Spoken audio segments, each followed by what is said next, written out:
मु मोर मालिका अमृत चैनल को ओडिशावासी को स्वागत करुच्ची।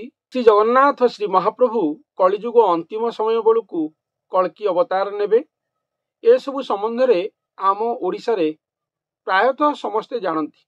आगुरु जहा अल्प किछि लोक जानिथिले, जेबेठु मालिकार बहुल प्रचार प्रसार घटिलाणी सेबेठु ओडिशा रे केवल नुह सारा भारत रे मध्य बहुल परिमाण रे लोक माने ए सबु संबंध में जानिलेणी, जानि चलीछंती मध्य। तेबे मु मालिका अमृत चैनल माध्यम रे आपण मानक पाखरे आज पर्यंत जहाँ भी कथा वस्तु श्री जगन्नाथ श्री महाप्रभुंकर कल्कि लीला संबंध में उपस्थापन करी आसीची। से सबु कथामृत आम ओडिशार महापुरुष मानकर ही पुस्तक लिखित बा भविष्य मालिका लिखित कथा वस्तु अटे बा कथामृत अटे। मोर निजस्व मनगढ़ा गोटे पदवी कथा नहीं। तेबे मु आपण मानक पाखरे से सबु कथा को उपस्थापन व्याख्या यही सबू करने को सामान्य प्रयास ही करिछि। तेबे भविष्य मालिका अनुसार स्वयं ठाकुर दारु विग्रह नर विग्रह धारण करिवे, एक मानव अंगरे से लीलाखेला करिवे। ए सबू कथा हेउची भविष्य मालिकार सादा सीधा कथा बा निर्यास कथा। आउ सबू रहिछि ठारगार कथा, गणना कथा, से सबू कथा अलगा कथा, ताकू साधारण जनजनता बुझी परिबे नहीं। किंतु सीधा सड़क कथा बा अति सरल कथा भविष्य मालिकार ताहा हेउची पूर्ण ब्रह्म जी हेले श्री पुरुषोत्तम बा श्री जगन्नाथ श्री महाप्रभु। से ही कलिजुग अंतिम समय बेलू आसीबे। किंतु से जेहेतु स्वयं स्रष्टा सृष्टिकर्ता ए कोटि ब्रह्मांडर से अंश स्वरूप नुहंती। प्रभु श्रीराम प्रभु श्रीकृष्ण परी अंश स्वरूप नुहंती। से पूर्ण विग्रह बा पूर्ण ब्रह्म तांकोटु सब अवतार सृष्टि होइचंदी। तो से कलिजुग अंतिम समय बेलू जेबे पृथ्वी महाप्रलय रे डूबी जीव, तेबे पृथ्वी महाप्रलय रे डूबी जीवा पूरा स्थिर निश्चित हो पड़िबो। आउ ताकू केही उद्धार करि परिबे नहीं। कोनोसी शक्ति सामर्थ्य साधु सन्थ देवा देवी एपरिकी प्रभु अंश माने मध्य उद्धार करने को असमर्थ हेबे। प्रभु नारायण ब्रह्म भी असमर्थ हेबे। केही उद्धार करि परिबे नहीं। कोनोसी शक्ति महाशक्ति पृथ्वी महापाप रे एते दूर पर्यंत चली जीवो जे ताकू उद्धार करबा संभव हेबो नहीं। सेथि पई ठाकुर आसीबे पृथ्वी को रक्षा सुरक्षा दवा पई एक भक्त अंगरे बा नर अंगरे आसी निजर पाद पद्म बा निजर पद्म पाद धरारे थापिबे। सेतिपई कुहाइछि ठाकुर धरारे चालिबे, तांकर पाद पडु नथिबो।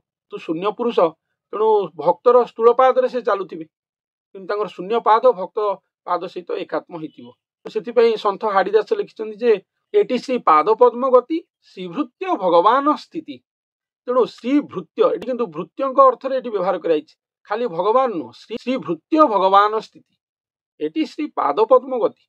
तेणु से जो गति जदिओ नर देकी ठाकुर गति करिवे, जेहेतु स्वयं ठाकुर पद्ममुख तांकर पद्मपाद रहिछि, स्वयं से सृष्टिकर्ता श्री जगन्नाथ श्री महाप्रभु खुद निजे। तेणु जेहेतु से नर अंगरे आसी निजर पाद थापुछन्ति पृथ्वी पृष्ठ रे, तेणु श्री पाद पद्म गति बोली कुहाउछि। याको संत हाडीदास निजर भविष्य मालिका पुस्तक रे उल्लेख करिछन्ति। तेणु एही पाद पद्म गति जेबेठु धरा पृष्ठ रे आरंभ हेबो, पृथ्वी रक्षा सुरक्षा आपे आपे पाइबो ऑटोमेटिक प्रोसेस रे। एथिपई काहाकू किछि करिबाकू पड़िबो ही नाही। स्वयं ठाकुर जेहेतु माटी रे पाद देबे बा धरणी माँ उपरे पाद देबे, तेणु माँ धरणी महाप्रलय रक्षा पाइबे बा पृथ्वी महाप्रलय रक्षा पाइजिवो। एही भली एक प्री प्लानिंग प्रोग्रामिंग जहाँ कलिजुग अंतिम समय बेलू घटिबो, ताहाकू आम ओडिशार पंचका माने महापुरुष अच्युतानंद आदि दिव्य द्रष्टा माने 500-700 वर्ष तलू ठाकुरंक पाखरु जानी पारी बा ठाकुरंकर श्रीमुख वचन आनी आम मानक पाखरे उपस्थापन करिसेंती, जहाकू आम माने भविष्य मालिका शास्त्र नाम रे आज शुणुचे जानुचे। तेबे सेही भविष्य मालिका शास्त्र आदिरु आमे सामान्य किछि प्रयास करिछु, किछि ठाकुरंकर लीलामृत कथा आनी आपण मानक पाखरे उपस्थापन करिछु बा करि चलिछु। तेबे सेथिरे आमर 1% बा 0.1% रो हाथ ही नाही कदापि। से सब ठाकुरंकर कथा ही अटे। से सब तांकु जणा, से कोन कहिचंती, केमिति करिवे केबे करिवे ताहा तांको उपरे निर्भर करूछि। किंतु लीलाखेला से एही भली भाबरे करिवे बोली या सरल उपाख्यान भविष्य मालिका शास्त्र रे रहिछि। ताहाकू आम पूज्य गुरुदेवंक कृपारु आमाने जत्किंचित जानि पारुछु ताहा आपण मानक पाखरे ही उपस्थापन करूछु। तेबे मोर कहिबार कथा हेउछि ए सब कथा महापुरुष मानकर पुस्तक रे ही उल्लेख रहिछि। तेणु जेबे जेउठी ए घटना घटिबो ताहा आम पई गर्व और गौरवर विषय हेबो। କାରଣ ଆମ ଉତ୍କଳ ମାଟିରେ ଘଟିବ ବୋଲି ଏକଥା କୁହାଯାଇଛି। ଭଗବାନଙ୍କର ଅବତରଣ ଆମ ପୃଥିବୀ ପୃଷ୍ଠରେ ଭାରତ ବର୍ଷରେ ପବିତ୍ର ଉତ୍କଳ ପ୍ରଦେଶରେ ହେବ ବୋଲି ବର୍ଣ୍ଣନା କରାଯାଇଛି। ଆମେ ଉତ୍କଳବାସୀ ବା ଓଡ଼ିଶାବାସୀଙ୍କ ପାଇଁ ଏହା ଏକ ଅତି ମହାଶୁଭ ବା ମହାମଙ୍ଗଳମୟ ଖବର ଅଟେ ବା ଅତି ଗୌରବାନ୍ୱିତ ଖବର ଅଟେ, ଅତି ଗୌରବର ବିଷୟ ଅଟେ। ଠାକୁର ଏଠି ସ୍ୱୟଂ ମାନବ ଅବତାର ଧରି କଳ୍କି ଲୀଳାଖେଳା ତାଙ୍କର କରିବେ। କିନ୍ତୁ ଆମେମାନେ କେତେ ପାଣିରେ ଅଛେ, କେତେ ପଙ୍କରେ ଅଛେ, କେତେ ପାପରେ ଅଛେ, କେତେ ପୁଣ୍ୟରେ ଅଛେ, କେତେ ଧର୍ମରେ ଅଛେ, କେତେ ଅଧର୍ମରେ ଅଛେ, ତାର ତୁଲ ତଉଲ ଆମମାନେ ନିଜେ ହିଁ କରିବା ଉଚିତ।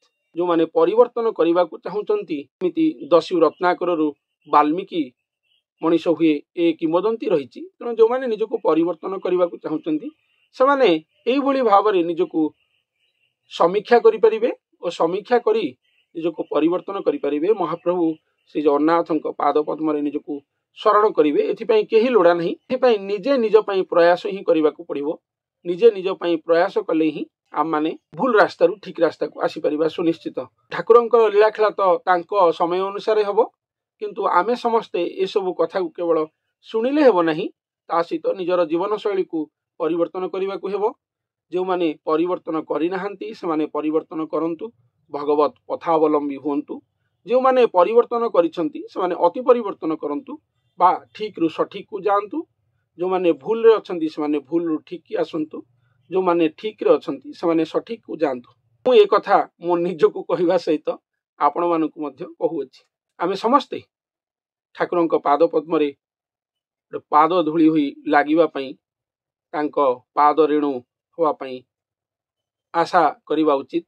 ସେଥିପାଇଁ ସେ ଯୋଗ୍ୟତା ଆମମାନେ ନିଜେ ଅର୍ଜିବା ଉଚିତ। ସେ ଭକ୍ତି ପଥଗାମୀ ହେବା ଉଚିତ। ତାଙ୍କ ପାଦ ପଦ୍ମରେ ନିତ୍ୟ ସମର୍ପଣ ହୋଇ ବା ନିଜକୁ ଅର୍ପଣ କରି ନିଜର ଜୀବନ ନିର୍ବାହ କରିବା ଉଚିତ। ଯାହାକୁ ଯାହା କର୍ମ ମିଳିଛି ସମାଜରେ ସଂସାରରେ, ଏଥିପାଇଁ କାହାକୁ ବନଗାମୀ ହେବାର ଆବଶ୍ୟକତା ନାହିଁ କି ସଂସାର ଛାଡ଼ି ଯୋଗୀ ବାବାଜୀ ହେବାର ମଧ୍ୟ ଆବଶ୍ୟକତା ନାହିଁ। ଯେ ଯାହା ଗୃହରେ ରହି ଠାକୁରଙ୍କ ପ୍ରୀତ୍ୟର୍ଥେ ସମୟ ବିତେଇ ପାରିବେ ନିଜର କର୍ମଧର୍ମକୁ କରି କରି। ଏହା ହିଁ ଭବିଷ୍ୟ ମାଳିକା ଶାସ୍ତ୍ରର ସାର ନିର୍ଯାସ ବିଷୟବସ୍ତୁ ଅଟେ। ତେବେ ଚାଲନ୍ତୁ ଆଜି ଶୁଣିବା ଭବିଷ୍ୟ ମାଳିକା ଶାସ୍ତ୍ରରୁ ମହାପ୍ରଭୁ ଶ୍ରୀ ଜଗନ୍ନାଥଙ୍କର କଳ୍କି ଲୀଳା ସମ୍ବନ୍ଧରେ। କଳିଯୁଗେ ଆସି ଖେଳ କରନ୍ତି ନାରାୟଣ ଋଷି ଯେ, ଚାରିଯୁଗ ଭକ୍ତଗଣ ମଧ୍ୟ ଶଶୀ ସୁଜନେ ହେ, ଯେହ୍ନେ ତାରାଗଣ ମଧ୍ୟ ଶଶୀ ସୁଜନେ ହେ। କଳିଯୁଗରେ ଆସିକି ଖେଳ କରୁଛନ୍ତି କିଏ? ନା ନାରାୟଣ ଋଷି ଆସିକି ଖେଳ କରୁଛନ୍ତି। ନାରାୟଣ ନିଜେ ଋଷି ରୂପରେ ଆସୁଛନ୍ତି। ଋଷି ଯୁଗେ ଯୁଗେ ଆସିଛନ୍ତି। ପ୍ରଭୁ ଶ୍ରୀକୃଷ୍ଣଙ୍କ ବେଳେ ରାଜା ରୂପରେ ଆସିଥିଲେ, ପ୍ରଭୁ ଶ୍ରୀରାମଙ୍କ ବେଳେ ସେମିତି ରାଜା ରୂପରେ ଆସିଥିଲେ। କୋଉଠି ସେ କୋଉ ରୂପରେ ଆସିଛନ୍ତି? କଳିଯୁଗ ଅନ୍ତିମ ସମୟ ବେଳକୁ ଯୋଉ ଲୀଳାଖେଳା ହବ, ସେ ପ୍ରଭୁ ନାରାୟଣ ନିଜେ ଋଷି ରୂପରେ ଆସିବେ। ଋଷି ମାନେ ଜଣେ ଗୁରୁ ରୂପରେ ଆସିବେ ବୋଲି ଏଠି ବର୍ଣ୍ଣନା କରାଯାଇଛି। ଚାରିଯୁଗ ଭକ୍ତଗଣ ମଧ୍ୟ ଶଶୀ ସୁଜନେ ହେ। ଚାରିଯୁଗ ଭକ୍ତଗଣ ଯଦି ସେମାନେ ତାରା ହେଲେ, ତା ଭିତରେ ଶଶୀ ଚନ୍ଦ୍ରମା, ଚନ୍ଦ୍ର ସମ ସିଏ ଆସିଥିବେ, ଉଦୟ ହୋଇଥିବେ। ଯେହ୍ନେ ତାରାଗଣ ମଧ୍ୟ ଶଶୀ ସୁଜନେ ହେ।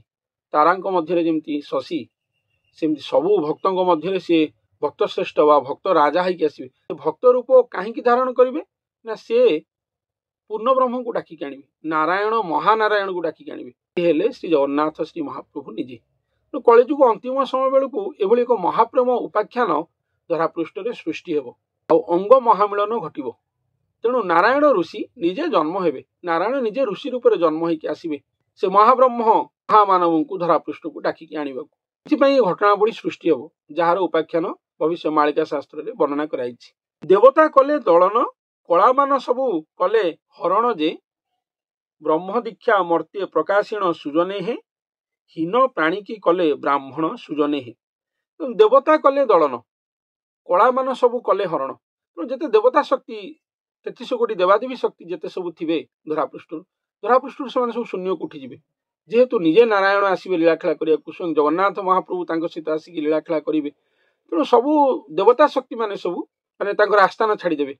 ମାନେ ଆସ୍ଥାନ ଛାଡ଼ିକି ଯାଇକି ଠାକୁରଙ୍କର ଶୂନ୍ୟ ରୂପ ଶ୍ରୀ ଜଗନ୍ନାଥ ଶ୍ରୀ ମହାପ୍ରଭୁଙ୍କର ପାଦ ପଦ୍ମରେ ଲୀନ ଯିବେ। 33 କୋଟି ଦେବାଦେବୀ ଏ ଲୀଳାଖେଳାରେ ଲୀନ ଯିବେ ବା ଧରାପୃଷ୍ଠରୁ ବିଦାୟ ନେବେ ବୋଲି ବର୍ଣ୍ଣନା କରାଯାଇଛି। ସ୍ୱୟଂ ଠାକୁର ଯେହେତୁ ନିଜେ ଆସିବେ, ତାଙ୍କ ଇଚ୍ଛାରେ ସବୁ କାର୍ଯ୍ୟ ହବ। ଏଠି ଆଉ କାହାର ଆବଶ୍ୟକତା ନାହିଁ। ଏଠି ସେଥିପାଇଁ କୁହାଯାଇଛି ଦେବତା କଲେ ଦଳନ, କଳାମାନ ସବୁ କଲେ ହରଣ। ତେଣୁ କଳା ସବୁ ହରଣ କରିନେବେ। ମନ୍ଦିରରେ ପ୍ରସ୍ତର ବିଗ୍ରହ ମଧ୍ୟରେ ଦେବାଦେବୀଙ୍କର କଳା ଲୁକାୟିତ ହୋଇକି ରହିଥିଲା। ସେ ସବୁ କଳାକୁ ସ୍ୱୟଂ ଠାକୁର ନିଜେ ହରଣ କରିନେବେ ଯେବେ ସେ ଆସିବେ। ଯେମିତି ଚୁମ୍ବକକୁ ଦେଖି ଲୁହା ଆକର୍ଷିତ ହୋଇକି ପଳେଇ ଆସେ, ଠାକୁର ନିଜେ ଚୁମ୍ବକ ହେଲେ, ଏସବୁ ହେଲେ ଲୁହା। ତେଣୁ ନାରାୟଣ ଋଷିଙ୍କ ମାଧ୍ୟମରେ ଏ ଲୀଳା ଖେଳା ହବ। ତେଣୁ ନାରାୟଣ ହେଲେ ମାଷ୍ଟର କି, ମାନେ ସିଏ ଆସିବେ, ଯେହେତୁ ମାନବ ରୂପରେ ଆସିବେ, ତେଣୁ ଠାକୁର ଆସିବେ ବାଧ୍ୟ ହୋଇକି ତାଙ୍କ ଯୋଗୁଁ ଆସିକି ଲୀଳା ଖେଳା କରିବେ। ଠାକୁର ସଙ୍ଗେ ଆସିବା ଯୋଗୁଁ ଯେହେତୁ ସେ ପୂର୍ଣ୍ଣ ବ୍ରହ୍ମ, ବାକି ସମସ୍ତେ ଆସିକି ତାଙ୍କ ଦେହରେ ଲୀନ ଯିବେ। ଏଇଭଳି ଭାବରେ ଲୀଳା ଖେଳା ଘଟିବ। ତେଣୁ କଳାହରଣ ହେଇଯିବ ବୋଲି ଏଠି ବର୍ଣ୍ଣନା କରାଯାଇଛି। ବ୍ରହ୍ମ ଦୀକ୍ଷା ମର୍ତ୍ତ୍ୟ ପ୍ରକାଶିଣ ସୁଜନେହି। ତେଣୁ ବ୍ରହ୍ମ ଦୀକ୍ଷା ମର୍ତ୍ତ୍ୟରେ ପ୍ରକାଶ ହେବ, ବ୍ରହ୍ମ ଦୀକ୍ଷା ଆସିବ ଧରାପୃଷ୍ଠକୁ। ଯେହେତୁ ନାରାୟଣ ଋଷି ନିଜେ ଆସିବେ, ତେଣୁ ଗୁରୁ ଦୀକ୍ଷା କଥା କୁହାଯାଇଛି। ବ୍ରହ୍ମ ଦୀକ୍ଷା ମାନେ ଗୁରୁ ଦୀକ୍ଷା। ତେଣୁ ଗୁରୁ ଶିଷ୍ୟ ପରମ୍ପରା ଧରା ପୃଷ୍ଠରେ ପୁଣି ମୁଣ୍ଡ ଟେକିକି ଠିଆ ହେବ, ପ୍ରଚାରିତ ହେବ, ବିଶ୍ୱବିଖ୍ୟାତ ହେବ ଗୁରୁ ଶିଷ୍ୟ ପରମ୍ପରା। କାରଣ ସେ ଗୁରୁ ରୂପରେ ଆସିବେ, ସମସ୍ତଙ୍କୁ ବ୍ରହ୍ମ ଦୀକ୍ଷା ଦେବେ, ତାଙ୍କ ପାଦରେ ଭକ୍ତ ସୁଜନ ମାନେ ଶରଣ ଯିବେ। ହୀନ ପ୍ରାଣୀ କି କଲେ ବ୍ରାହ୍ମଣ ସୁଜନେ ହେ। ତେଣୁ ହୀନ ପ୍ରାଣୀ ମାନେ ଯୋଉମାନେ ପୁରା ଅଜ୍ଞାନ ଅନ୍ଧକାର ଭିତରେ ଯୋଉମାନେ ଥିବେ, ଅଧର୍ମ ପଥରେ ଥିବେ, ସେମାନଙ୍କୁ ସେ ଆଣିକି ବ୍ରହ୍ମ ଦୀକ୍ଷା ଦେବେ। ଯେହେତୁ ତାଙ୍କୁ ବ୍ରାହ୍ମଣ କରିଦେବେ, ଯେ ବ୍ରହ୍ମ ଜାଣନ୍ତି ବ୍ରାହ୍ମଣ, ବ୍ରହ୍ମଙ୍କ ପାଦରେ ଯେହେତୁ ସେମାନେ ଶରଣ ଯିବେ, ସେମାନେ ବି ବ୍ରାହ୍ମଣ ବୋଲାଇବେ। ବ୍ରାହ୍ମଣ ପରି ସେମାନେ ଶୁଦ୍ଧ ପୂତ ନିୟମ ନିଷ୍ଠା ଭିତରେ ଜୀବନ ଯାପନ କରିବେ, ପବିତ୍ର କରିଦେବେ ତାଙ୍କୁ। ସେଥିପାଇଁ ତାଙ୍କୁ ବ୍ରାହ୍ମଣ ବୋଲି କୁହାଯାଇଛି। ହୀନ ପ୍ରାଣୀକି ବି ସେ ଆଣିକି ବ୍ରାହ୍ମଣ କରେଇ ପାରିବେ, କାରଣ ସେ ଗୁରୁ ହେଇଥିବେ। ନାରାୟଣ ଋଷି, ତେଣୁ ଋଷି ରୂପରେ ଆସିଥିବେ, ଆସିକି ଲୀଳାଖେଳା କରିବେ ଧରାପୃଷ୍ଠରେ। ଅଙ୍ଗେ ଗୋପ୍ୟ କଲେ ଗୁପତ କଥାକୁ ବୁଝାଇ ଭଲେ ଯେ, ସ୍ୱାମୀ ଏଣିକି ସାହା ରହିଲେ ସୁଜନେହି, ଦେବାଦେବୀଙ୍କି ଅପୂଜା କଲେ ସୁଜନେହି। ଏଠି କଥା ଉଲ୍ଲେଖ ରଖାଯାଇଛି ଯେ ଯେତେବେଳେ ଆଜି ଲୀଳାଖେଳା ଘଟିବ, କଳ୍କି ଲୀଳା ପ୍ରସଙ୍ଗ ଧରାପୃଷ୍ଠରେ ଘଟିବ, ତେଣୁ ନାରାୟଣ ଆସିବେ, ମହାନାରାୟଣ ଆସିବେ, ବା ନାରାୟଣ ବ୍ରହ୍ମ ଆସିବେ, ମହାବ୍ରହ୍ମ ଆସିବେ, ଉଭୟ ଆସିବେ। ଦେବତା ମହାଦେବତା ଉଭୟ ଆସିକି ମାନବ କଳେବର ଧରାପୃଷ୍ଠରେ ଧାରଣ କରିବେ। ତେଣୁ ଦେବାଦେବୀଙ୍କର ଆଉ କିଛି ଏଠି କାର୍ଯ୍ୟ ରହିବ ନାହିଁ। ଦେବାଦେବୀ ମାନଙ୍କର କଳାହରଣ ହେଇଯିବ, ବା ସେମାନେ ସ୍ୱସ୍ଥାନକୁ ଫେରିଯିବେ।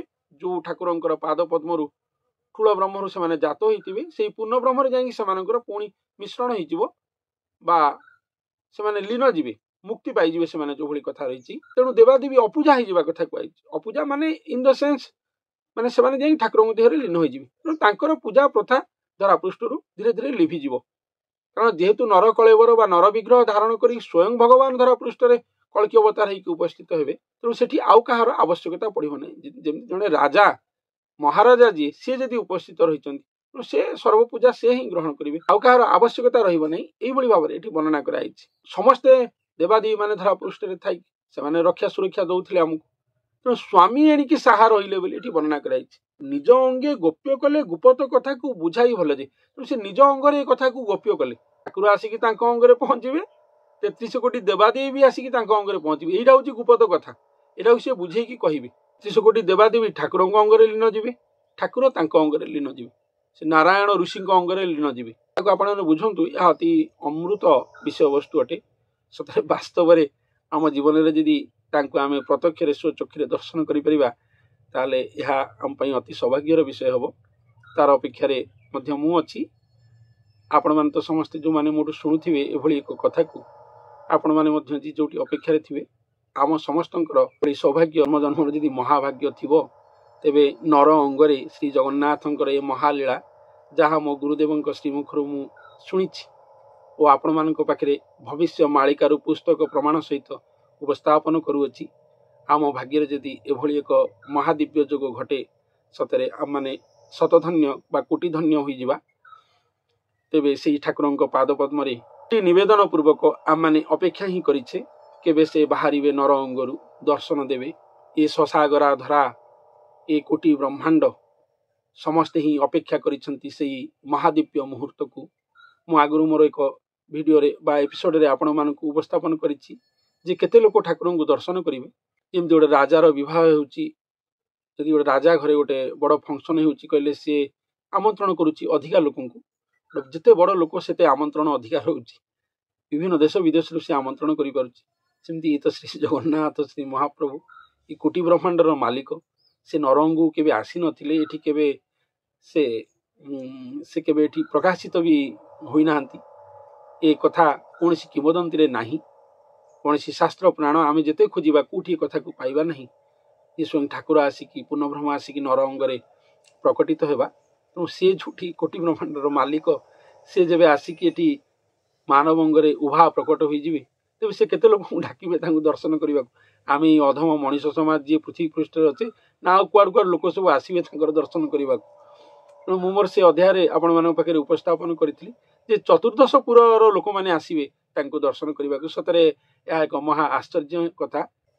तेणु नर अंगरे तो धरापृष्ठ लीलाखेला चली तेणु किंतु समस्ते जे जो अच्छा समस्ते अपेक्षा कर ठाकुर के नर अंगरू बाहर ये धरा सरा शशागरा ये चतुर्दश पुर ब्रह्मांड ये कोटि ब्रह्मांड समस्त अपेक्षा कर महादिव्य मुहूर्त को से महालीलाखेला को प्रत्यक्ष स्वचक्षु दर्शन करने ठाकुर प्रत्यक्ष मानवंगे जो निराकार ब्रह्मस्वरूप को दर्शन देवे यही भाव में भविष्य मालिका शास्त्र अति महा अलौकिक भाव में वर्णना कराई जहाँ को आम ओडिशार महासंथ माने ठाकुर पाखु से कथामृत को आनी वर्णना कर जहाँ को आम पढ़ुचे 100 वर्ष कि 150 वर्ष हेब आउे बहु साधु सन्त मैंने आम ओडिशा रे बाहरी से भावी से किसी शक्ति अलौकिक शक्ति दिव्य शक्ति महाशक्ति पाई जहाँफल से भावी बोधे ये घटनावली मो सहित घटी समयानुक्रमे से सब विदाय नहीं कि जीवाकू पड़ी ये महालौकिक घटनावलीर धारक बाहक से नुहति यह से निजर अंतिम समय जापारी से विदाय नहीं जाइछंती से महाअलौकिक पुरुष निश्चय ये धरापृष्ठ दिने आम सम्मुखें उपस्थित हेबे जहाँ गंगे श्री जगन्नाथ श्री महाप्रभु खुद विद्यमान होइथिबे ओ सर्व सम्मुखें निजर महाप्रमाण ही देवे ओ आमे समस्ते तांकु स्वचक्षु दर्शन करवा यह ही भविष्य मालिका शास्त्र सार निर्यास विषय वस्तु अटे जमिति समुद्र मंथनरु विष बाहरी अमृत बाहरी विभिन्न वस्तु सब बाहरी सेमती मालिका अमृत मंथनरु आम माने से चिपुड़ा रसमुंदा को पाइचु जे ठाकुर जोठी भी थांतु ना कहीं जोठी भी आसंतु ना कहीं जो नर अंगरे से आसंतु जो गुरु अंगरे से आसंतु आम पृथ्वी पृष्ठ रे आम भारत वर्ष रे आम उत्कल प्रदेश रे बा आम ओडिशा माटी रे से किंतु निजको महाप्रमाण देवे जहाकू से निजर जहाकू महापुरुष अत्यानंद निजर 13 जन्म शरण रे अति प्रांजल भाव में वर्णना करिसेंती सहित अन्य विभिन्न पुस्तक वर्णना करिसेंती जे से नर अंगुरु बाहरी दर्शन देवे प्रत्यक्ष भाव में दर्शन देवे जहाकू दर्शन करी सचराचर स्तब्ध हो उठिबो भेड़िकी लगी एते आचंबित हो समस्ते ये सब को देखी कोकुआ भय सृष्टि हो समस्ते स्तंभीभूत हो सतरे एभली एक महामुहूर्त को दर्शन करी भविष्य मालिका एक महादिव्य कथा वस्तु अटे जहाँ आम मान सामने उपस्थित होइछि मु ए सब कथा को वास्तव में आपण मान पाखे से भाव में उपस्थापना करि पारु नहीं जे भली भाव में मु चाहूची बा मु बुझीची जो भली भाव में से भली भाव में प्रेजेंटेशन मु आपण मान पाखे उपस्थापन करि पारु नहीं आम माने समाज भितर रही अति छोट चिंता भितर बुलुचे तेणु ए महादिव्य कथन को वर्णिबा पई जो भाव भक्ति जो निमग्नता जो आध्यात्मिकवाद आवश्यकता रही सतरे मो पाखे से सब जिनसर घोर अभाव देखा दूची बा देखा देछि जहाँ फल कि मुझे सब कथा वस्तु को पाई बा ए कथा वस्तु को जानी से भली उच्च मान्यता संपन्न भाव में बा उच्च भक्ति जोगरे मु आपण मान पाखे उपस्थापना करि पारु नहीं किंतु मु मोर प्रयास जारी रखिछि आपण मान पाखे पारु पर्यंत ए सब कथा को पहुंचाइबा पई तबे हे भक्त और सज्जन आपण माने किए कोठी मते देखुचंती ए लीलामृत को मु तो जाने नहीं मोर समस्त सहित जोगाजोग बहुत कम नहीं कहले भी चले किंतु श्री जगन्नाथ श्री महाप्रभु ग्राही जो माने ठाकुरंकर पाद पद्म लोभा से भक्त माने जो माने जोठी भी जी अछंती से माननको मोर एकमात्र संदेश आपण माने से महादिव्य मुहूर्त को बा से दिव्य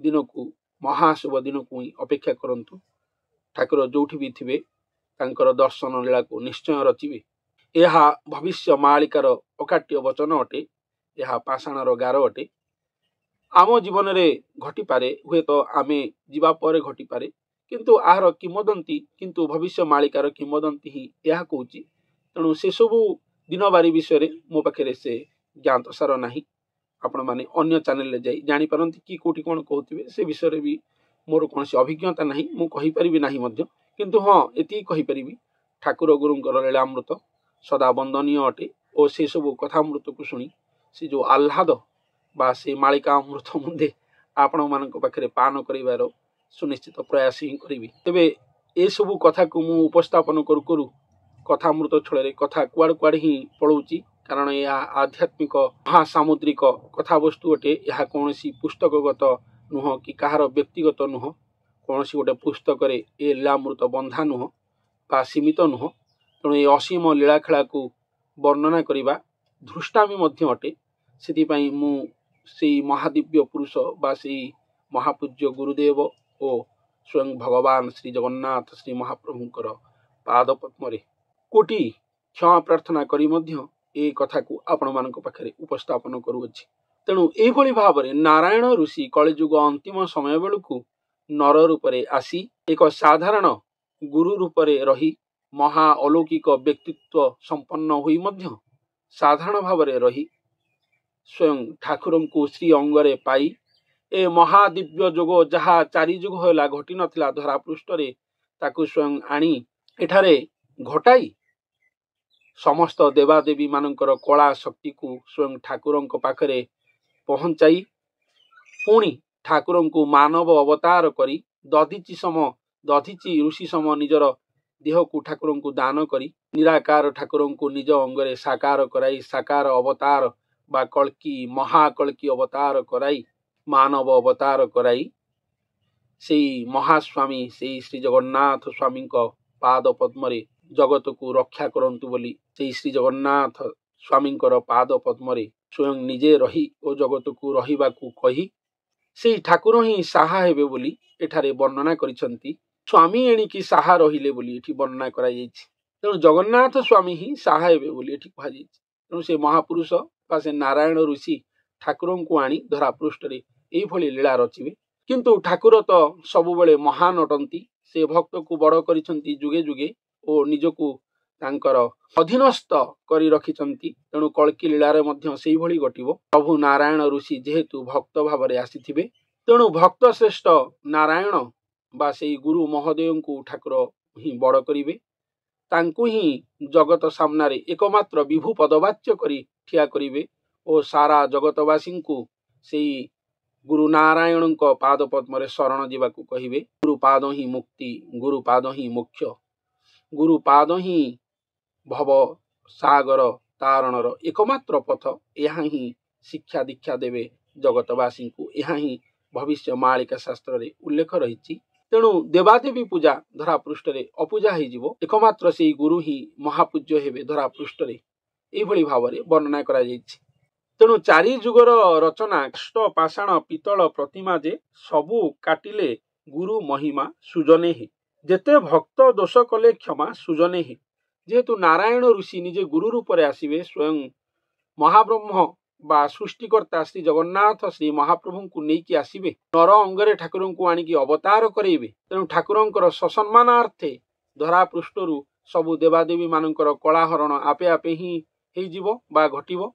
ठाकुर ही एठी आसिकी धरा पृष्ठरे पूजा पाइबे मानव रूपरे सेही मणिमा ही साहा हेबे जगत को यही निष्पत्ति महानिष्पत्ति ही नियाजिबो कल्की लीला समय रे। तेणु गुरु महिमा आसिकी चारि जुगर रचना काष्ठ पाषाण पितल प्रतिमा। तेणु चारि जुग हेले आमे जो पूजा करी आसुतले काष्ठ पाषाण पितल प्रतिमा देवादेवी मानकु जो पूजा करथिले ताकु गुरु महिमा आसी काटिबे। तेणु गुरु महिमा काटिबे सबु काटिबे एठु धरा पृष्ठरे जेते आध्यात्मिक प्रक्रिया चलीथिबो सबु काटिबे। ठाकुरंकु आनिकी सर्व सम्मुखरे विश्व सम्मुखरे ठिया करेबे मानव रूपरे ठिया करेबे। सेतिबे से निजर देहदान करिवे दधीच ऋषि सम दधीच ऋषि देहदान करथिले सेतिरु अस्त्र गढ़ा जाइतिला राक्षस को मारिया पई सेमती नारायण ऋषि गुरु रूपरे आसी निजर देह को स्वयं महाब्रह्म श्री जगन्नाथ को दान करदेवे। ठाकुर से गढ़ा हे मानव रूपरे कली राक्षस को बा कलिजुग को ध्वंस करेंगे ध्वंस करी श्री सत्य जुग आणवे धरा पृष्ठरे। तेणु गुरु महिमा आसिकी चारि जुग है जो काष्ठ पितल प्रतिमा पूजा पाउथिले देवादेवी रूपरे महादेवादेवी रूपरे सबु से काटिवे। जगन्नाथ ही मानव रूपरे पूजा पाइबे कलिजुग अंतिम समय बेलू यही महालीला ए महा अलौकिक लीला महादिव्य लीला धरा पृष्ठरे घटिबो। एही प्रथा परंपरा को गुरु नारायण ऋषि आसिकी आणिबे सबु काटिदेवे सबु काटिकी केवल श्री जगन्नाथ श्री महाप्रभुंकर मानवीय लीला को धरा पृष्ठरे प्रचलन कराइबे। जेते भक्त दोष कले क्षमा सुजने जेहेतु भक्त माने धरा पृष्ठरे थिबे भक्त भगवानकर लीला खेला घटिबो जेते भक्त भक्त मैंने जिते दोष कर नारायण ऋषि प्रभु नारायण ऋषि क्षमा देवे क्षमा देकी से भवसागर तरिबार बाट देवे बोले कह भक्त दोष को क्षमा देवे जे भक्त ताको क्षमा देवे कथा ये कहूँ ज्ञानी जने तत्व करी जान सुजने हे धर्म प्रकाशी निर्गुण सुजने हे या निर्गुण लीला खेला ज्ञानी जन मैंने तत्व करी जान ए कथा को जान जे यही भाव में लीला खेला कलिजुग अंतिम समय बेलू घटव स्वयं नारायण अवतार ही आसवे बा मानव रूप धारण करके आसवे सहित स्वयं श्री जगन्नाथ महाप्रभु आसवे बा स्वयं श्री जगन्नाथ श्री महाप्रभु को निजर महाप्रेम आणवे प्रभु नारायण ऋषि और लीलाखेला घटव ये महाअलौकिक लीलाखेला घटव से चारि जुगर देवादेवी माने जाई महाप्रभु देहरे लीन जीवे महाप्रभु स्वयं दारु विग्रह नर विग्रह धारण करी बा नूतन नव्य नर कलेवर होई से ही पूजा पाइबे धरापृष्ठ रे जहाँफल कि कलिजुग जीव और श्रीसत्य जुग धरापृष्ठ को आसो ये भाव एक महाअलौकिक लीलाखेला घटव ए लीलाखेलार दिव्य दर्शन मो जीवन में घटू बा आम समस्त जीवन में घटू एतिकी ही भविष्य मालिकारु आमे खोजी पाइछु और से अपेक्षा ही रहीछु तेबे हे भक्त और सज्जन आज एतिकी मु मोर आगामी अध्याय आउ किछि नूतन मालिका अमृत सहित आपण मानक पाखरे उपस्थित हेबी। धन्यवाद।